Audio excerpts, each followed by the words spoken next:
একটু গতি নিয়েই আমরা কুমিল্লা নোয়াখালী আঞ্চলিক মহাসড়ক অতিক্রম করছি। এরই মধ্যে আমাদের সামনে হাজির হলো কুমিল্লার কুমিল্লার বাগমারা বাজার। সারিবদ্ধভাবে গাড়ি দাঁড়িয়ে আছে, যাত্রীবাহী কিংবা পণ্যবাহী। এই সড়কে যারাই চলাচল করেছেন তারা জানেন বাগমারা বাজার কিসের জন্য বিখ্যাত। কুমিল্লা নোয়াখালী আঞ্চলিক মহাসড়কটি 4 লেনে উন্নীত হলেও এই বাগমারা বাজারের কিছু অংশ এখনও 2 লেনে রয়ে গেছে, যার কারণে এই বাজারে একটু ভোগান্তি রয়েছে, যেটি হচ্ছে যানজটের। এই বাজারটি বহু পুরনো। কুমিল্লার লালমাই উপজেলায় পড়া এই বাজার এখন যাত্রী চালক সহ স্থানীয়দের গলার কাটা হয়ে দাঁড়িয়েছে। এই সড়কের উপরে সিএনজি চালিত অটোরিকশা, ব্যাটারি চালিত অটোরিকশা সহ নানান পরিবহনের পার্কিং থাকে। একই সঙ্গে ভ্রাম্যমাণ যে ব্যবসায়ী রয়েছেন তারাও সড়ক দখল করেন। বিশেষ করে বৃহস্পতিবার এবং শুক্রবার, শনিবার এই 3 দিন এই বাজারে যানজটের ভোগান্তি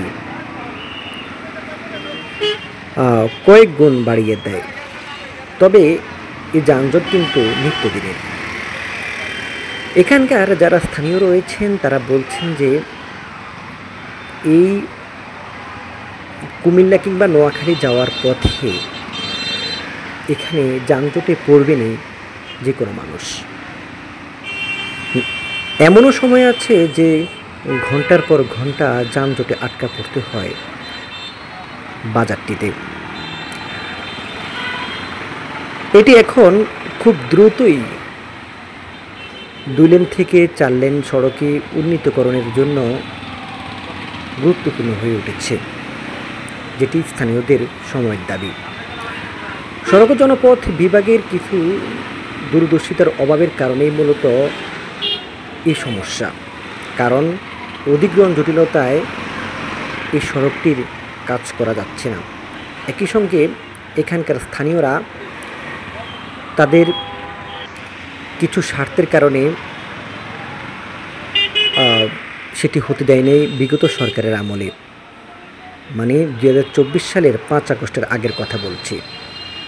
তবে এখন এসে যে কী যে গুরুত্বপূর্ণ হয়ে উঠেছে সড়ক এই জায়গাটা, যেটি দোকানপাটগুলো সরিয়ে 4 লেন করতে হবে, কারণ এই সড়কে যানবাহনের চাপ বেড়েছে মানুষের চলাচলও।